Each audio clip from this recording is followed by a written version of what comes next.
On my 21st birthday, my grandfather smiled across the dinner table and asked a question that changed my life forever. "Vanessa," he said warmly, "did you like the car I sent you last year?" The room went silent. At first, I thought I'd misunderstood him. "The what?" I asked quietly. "The car," he repeated, confused now. "The silver Honda. I had it delivered for your birthday." I stared at him, my chest tightening. I had never seen a car, never received keys, never heard a word about it. For months, my parents had told me money was tight. They said they couldn't help me with transportation, college expenses, or even gas money for rides to work. Meanwhile, I worked double shifts at a grocery store and walked home at midnight because I couldn't afford anything else. And suddenly, in the middle of my birthday dinner, I realized the truth. My grandfather slowly turned toward my parents. Their faces drained of color instantly. The cheerful noise in the dining room disappeared. Even the sound of forks against plates stopped. "What car?" I whispered again. My mother forced a weak laugh. "It's complicated, sweetheart." "No," my grandfather interrupted sharply. "It's actually very simple." His eyes locked onto my father. "Where is her car?" For years, my parents controlled nearly every part of my life. They called it protection, strict curfews, limited freedom, constant guilt whenever I tried becoming independent. They managed my bank account to help me save. They monitored where I went, who I spent time with, and how I used my money. I thought it was normal. I thought it meant they cared. But sitting there that night, watching panic spread across their faces, I finally understood something painful. Control and love are not the same thing. My father cleared his throat nervously. "There were issues with the paperwork." My grandfather didn't blink. "Try again." My mother stepped in quickly.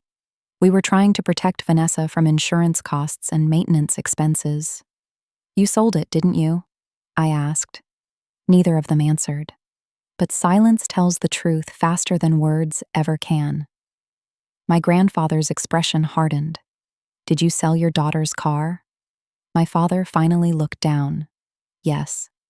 The word hit me harder than I expected. Sold, not delayed, not stored away, gone. A gift meant to help me build a future had disappeared before I even knew it existed. Suddenly, every exhausting walk home after work came rushing back to me. Every moment I skipped opportunities because I lacked transportation. Every scholarship interview I missed because I couldn't get there in time. Every night I cried quietly, believing life was simply harder for me than everyone else. All while my parents smiled and pretended they were doing their best. My grandfather stood up slowly from the table. "What did you spend the money on?" Neither of them spoke.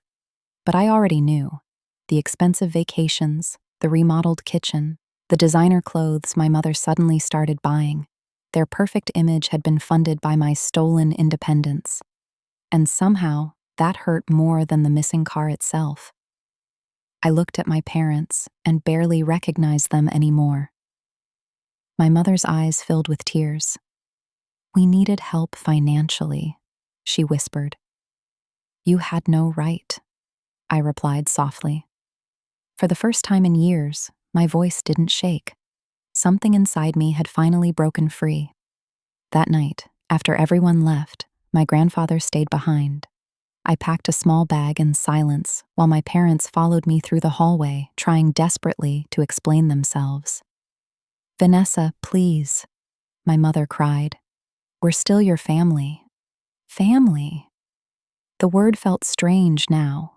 Family should make your world bigger, not smaller. Family should help you grow, not trap you in dependence. When I reached the front door, my grandfather placed a gentle hand on my shoulder. "Come stay with me," he said. I looked back one last time. My parents stood frozen in the kitchen doorway, surrounded by the comfortable life they built while I struggled beside them. And for the first time, I walked away without guilt. My grandfather lived on a quiet farm outside town. The house smelled like coffee, old books, and cedar wood. It was peaceful in a way my childhood home never had been. That first night, I barely slept. Not because I was afraid, because I was angry. The kind of anger that comes when years of confusion suddenly make perfect sense. The next morning, my grandfather sat across from me at the kitchen table and asked gently, "How much control did they really have over your finances?"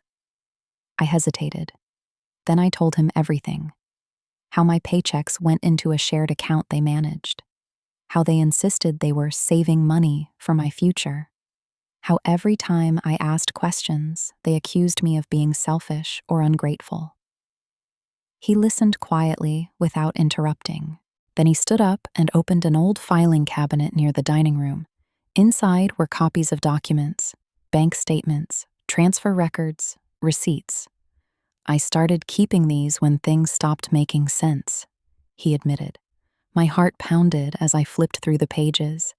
Vacation payments made shortly after my birthday, withdrawals from savings accounts under my name, large transfers connected to the sale of the car, thousands of dollars. Not only had they sold my gift, they had been using my money for years. I sat there stunned, not because of the amount, because of how long they had convinced me I deserved less. My grandfather leaned forward calmly. "You have options now," he said. For the first time in my life, those words felt real. Options, freedom, choice, things I had never fully experienced before. Over the next week, I opened new accounts in my own name. I froze access to shared finances, and with my grandfather beside me, I returned to my parents' house one final time. The atmosphere inside felt heavy the moment we walked in. My father looked exhausted. My mother immediately started crying. But this time, their emotions didn't control me. I placed the folder of evidence on the coffee table: bank statements, transaction histories, records of the car sale, every lie documented clearly in black and white. "You stole from me," I said quietly. My father rubbed his forehead. "We planned to pay it back eventually." "When?" I asked. "After I gave up every opportunity I had?" My mother reached for my hand. "We were trying to survive." "And what about me?" I asked. "Was I supposed to stay dependent forever?" The room fell silent, because deep down we all knew the answer. Yes, that was exactly what they wanted. If I stayed financially trapped, I stayed close. If I lacked independence, they kept control. Love had become ownership in that house, and ownership always comes with conditions. My grandfather finally spoke. "You will transfer every dollar back to Vanessa," he said firmly. "Today." My father's jaw tightened. "You'd really turn this into a legal issue?" "No," my grandfather replied calmly. "You already did that yourselves." Hours later, they signed everything. The transfers were arranged, the accounts were closed, and with every signature, another chain broke loose from my life. Oddly enough, I didn't feel victorious. I felt clear, like I could finally breathe without asking permission. A week later, the money arrived in my account, every stolen dollar returned. My grandfather drove me to a dealership that Saturday morning. I still remember standing in the parking lot staring at rows of cars sparkling under the afternoon sun. Freedom had once felt impossible to me. Now it sat waiting behind a steering wheel. I chose a used silver sedan, nothing flashy, nothing expensive. But when the salesman handed me the keys with my name on the paperwork, I nearly cried, not because of the car itself, because it was the first thing in my life that truly belonged to me. As I pulled onto the highway for the first drive alone, something inside me shifted. The road stretched endlessly ahead. No curfews, no permission, no guilt, just possibility. College started that fall. I rented a small apartment near campus and worked part-time while studying business management. Life wasn't magically easy after that. Healing never works that way. There were nights I still questioned myself, moments when I wondered if I had overreacted, moments when guilt tried sneaking back into my chest. But then I remembered the years I spent shrinking myself to fit inside someone else's control, and I kept moving forward. My parents still text occasionally, mostly apologies now, sometimes long emotional messages about family, forgiveness, and mistakes. I don't hate them, but distance became necessary for my peace, because forgiveness doesn't mean reopening the door to harm.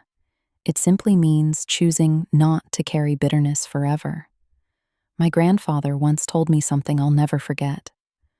Some people confuse love with possession, he said, but real love wants you to become fully yourself. For years, I thought freedom was selfish. Now I understand it's essential. The girl who once walked miles to work believing she deserved less is gone. In her place stands someone stronger, someone who learned that independence is not a betrayal of family. Sometimes it's survival, and sometimes the greatest gift you can give yourself is finally believing you deserve more than control disguised as love. The last time I saw my parents, my father looked at my car parked outside the cafe and said quietly, "You seem different." I smiled politely. "I am." Because the truth is, they didn't just steal a car. They tried to steal my future. But in the end, they accidentally gave me something even more powerful: the courage to take my life back.